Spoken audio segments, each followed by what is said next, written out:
सुंदर साथ जी, आपके चरणों में कोटानुकोट प्रेम प्रणाम। सुंदर साथ जी, पिछले वीडियो में हमने श्री श्रृंगार ग्रंथ के प्रकरण 13 की 30 तक की चौपाई का पाठ पूर्ण किया था।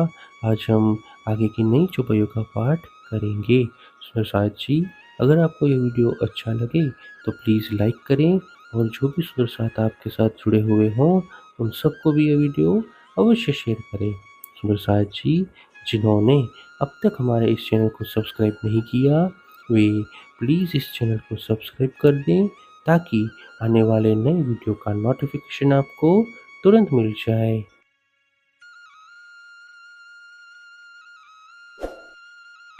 एक अंग में कई खूबियाँ, सो एक खूबी कही न जाए। तिन खूबी में कई खूबियाँ, गिनती होए न ताए। श्री राज जी के एक ही अंग में अनेक विशेषताएं हैं। उनमें से एक विशेषता का भी वर्णन नहीं हो सकता है, क्योंकि उस एक में भी अन्य अनेक विशेषताएं होती हैं जिनकी गणना ही नहीं हो सकती। सो खूबियाँ भी अरस की, जाके कायम सुख अखंड। सो कायम सुख इत क्यों कहूँ, ये जो जुबा इन पिंड। ये सभी विशेषताएं परम धाम की हैं, जहाँ के सुख ही नित्य तथा अखंड हैं। इस नश्वर जीवा के द्वारा उन अखंड सुखों का वर्णन कैसे करें।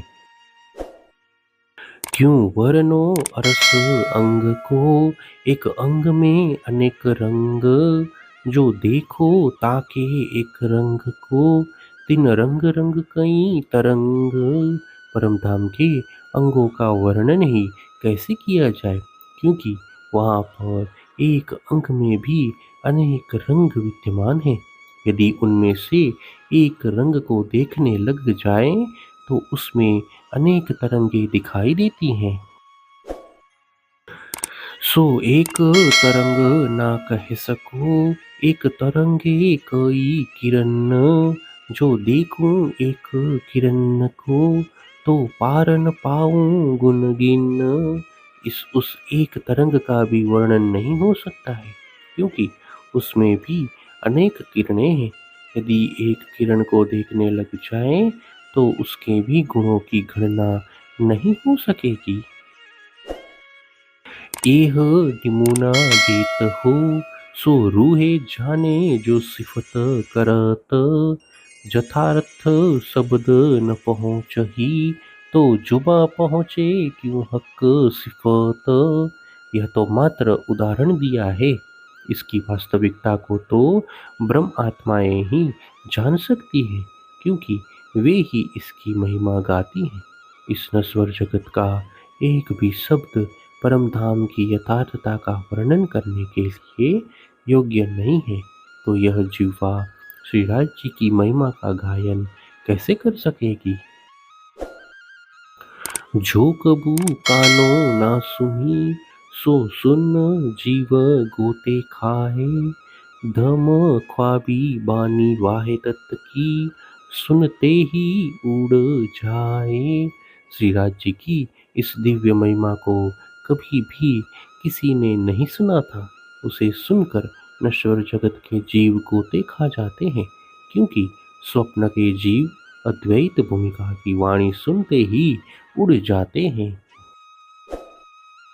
श्रवण गुण गंज क्यों कहूँ, जाके ताबे हुए कई गंज।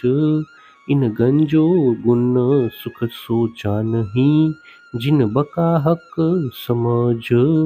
इस प्रकार श्री राज जी के श्रवण अंगों के अनंत गुणों की शोभा का वर्णन कैसे करें। इसके अधीन अनंत गुण हैं। इन गुणों के भंडार का सुख वही आत्मा प्राप्त कर सकती है जिसको परब्रह्म परमात्मा की पहचान है। गुण एक अंग कहो न जावही, जो देखो दिल धर। तो गंज अलेखे अपार के, सुख कहूँ क्यों कर। इस प्रकार हृदय पूर्वक विचार करें तो श्री राज जी के एक अंग के गुण का भी वर्णन नहीं हो सकता है, फिर उनके विभिन्न अंगों के अपार गुणों के सुख का वर्णन कैसे हो सकता है? ये जब देखो गुण श्रवन्ना, जानो कोई न इन सर भर। सहुर करो एक गुण सुख, तो जाए निकस उमर। जब इन श्रवण अंगों के गुण देखते हैं तो ऐसा लगता है कि इनके समान अन्य कोई नहीं है। यदि मात्र एक गुण के सुखों को भी विचार पूर्वक मनन करने लग जाएं तो पूरी आयु व्यतीत हो जाएगी।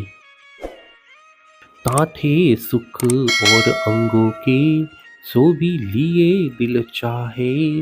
ना तो श्रवण ताबे कई गंज हुई, ताको एक गुण दिल न समाए।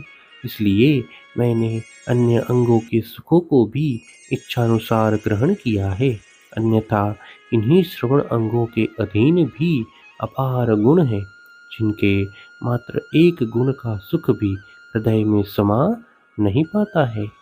हे सुंदर साथ जी, इसी के साथ श्री श्रृंगार ग्रंथ के प्रकरण 13 की 40 तक की चौपाई का पाठ पूर्ण हुआ। आगे की चौपाइयों का पाठ हम नेक्स्ट वीडियो में करेंगे। सुंदर साथ जी, अगर आपको यह वीडियो अच्छा लगा तो प्लीज़ लाइक, शेयर और सब्सक्राइब अवश्य कर दें। प्रणाम जी।